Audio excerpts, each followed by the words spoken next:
New ইয়র্কে পুলিশের গুলিতে নিহত হয়েছে ৭৯ বছর বয়সী এক বৃদ্ধ। মঙ্গলবার সন্ধ্যায় কুইন্সের বেসাইড এলাকার একটি থানার সামনে এই ঘটনা ঘটে।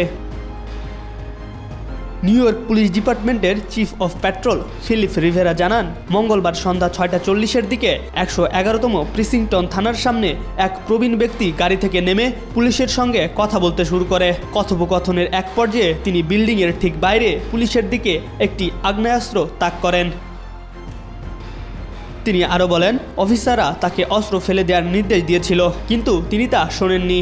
উল্টো পুলিশের দিকে বন্দুক তাক করে রাখেন। পুলিশ পরিস্থিতি নিয়ন্ত্রণে ব্যর্থ হলে ৪ জন পুলিশ অফিসার তাকে গুলি করেন।